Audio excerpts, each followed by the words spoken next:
Hallelujah, praise Lord. आप सबको जय मसीह की। प्रभु यीशु के नाम से मैं आप सबका स्वागत करती हूँ। और आज का जो मेरा विषय रहेगा, मैं आपको इसमें एक और लॉकडाउन के बारे में बताने जा रही हूँ, प्लस हम इस कोरोना को किस तरीके से फिनिश कर सकते हैं। ऐसी कौन सी पावर है, ऐसी कौन सी चीज है जिससे ये कोरोना बिल्कुल फिनिश हो जाएगा। मेरे प्रियो, मैं आपको बताना चाहती हूँ, मैं लास्ट टाइम परमेश्वर के वचन से योना की किताब को स्टडी कर रही थी। मैंने उसमें क्या देखा कि परमेश्वर ने योना को कहा कि तू नीनवे नगर में जा और जाकर उन लोगों को यह संदेश दे कि मैं उसको नाश करने पर हूं। अब मैं उसको 40 दिन के बाद पलट दूंगा। और जैसे ही योना उस नगर में गया, योना ने जाकर नीनवे के लोगों को ये मैसेज दिया कि परमेश्वर अब तुम्हें नाश करने पर है, परमेश्वर तुम्हारे नगर को फिनिश करने पर है। जब उसने ये प्रचार किया, वहां के लोगों ने उस चीज की प्रतीति की। उन्होंने उस टाइम पर उस नीनवे नगर के जो राजा थे, उन्होंने अनाउंस कर दिया, उन्होंने सबको बोल दिया कि हमारे देश का कोई भी इंसान, कोई भी जन या फिर कोई भी जानवर ना कुछ खाएगा ना कुछ पिएगा, और सब के सब टाट ओढ़ लेंगे। और वो सब के सब उस टाइम पर परमेश्वर के सामने आ गए, परमेश्वर के सम्मुख आ गए। मेरे प्रियो, मैं बताना चाहती हूं, वो भी एक प्रकार का लॉकडाउन था।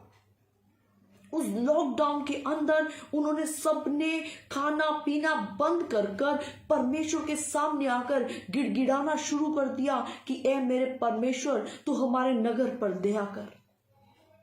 आज मैं आपको बताना चाहती हूं, आज ये समय है कि हम सब पास्टर्स, सब कलीसियाएं, सब विश्वासी एक मन हो जाएं, एक यूनिटी में आ जाएं और परमेश्वर के सम्मुख अपने घुटनों को टेक दें और ये चीज बोलें कि परमेश्वर, ये कोरोना का जो कहर हमारे वर्ल्ड पर मंडरा रहा है, हमारे देश पर मंडरा रहा है, आप इससे हमें छुटकारा दें। क्योंकि परमेश्वर का वचन हमें बताता है कि धर्मी जन की प्रार्थनाओं के साथ सब कुछ हो सकता है। उस नीनवे नगर के लोगों ने सब कुछ बंद कर दिया और वो सिर्फ परमेश्वर के सम्मुख आ गए। उस नगर के पशुओं को सब कुछ, उन्होंने खाना पीना सब बंद कर दिया। सिर्फ एक लो में सब लग गए कि परमेश्वर हमारे नगर पर दया कर, हमें मत मार। और सचमुच हमारा परमेश्वर दया करने वाला परमेश्वर है। उसने उस देश पर, उस नगर पर अपनी दया को दिखाया और परमेश्वर ने उसे बचाया। वो परमेश्वर आज हम सबको भी बचाना चाहते हैं, लेकिन आज हम सब एक मन होकर परमेश्वर के सामने नहीं आ रहे। धर्मी जन की प्रार्थनाओं के साथ सब कुछ हो सकता है, ये वचन हमें बताता है।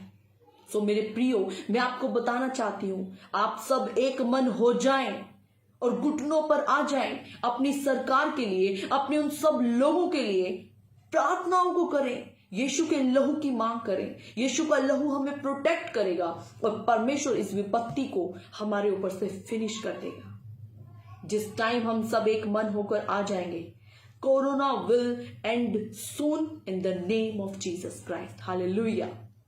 मैं आपसे रिक्वेस्ट करना चाहती हूं, आप अपने इस लॉकडाउन को वेस्ट मत करें। आप परमेश्वर के सामने आ जाएं, आप अपने आप को टोटली सरेंडर कर दें। ये कुछ भी चीज हम अपनी ताकत से, अपनी बल से, अपनी सामर्थ्य से नहीं कर सकते। इस महामारी को हम अपनी ताकत से खत्म नहीं कर सकते। इसे खत्म करने वाला सिर्फ और सिर्फ हमारा परमेश्वर है। आप सब नित्य प्रार्थनाओं में लगे रहें, अपने घुटनों को मजबूत करें आप, और फिर आप देखेंगे परमेश्वर के उस बड़े चमत्कार को। परमेश्वर आपको इन वचनों से आशीष दे। और प्लीज, जितने भी जन मेरी इस वीडियो को देख रहे हैं, आप सब अपने लाइफ के अंदर प्रार्थना को ले आए। आज समय है हम सब एक मन हो जाए। परमेश्वर आपको इन वचनों से आशीष दे। Thank you.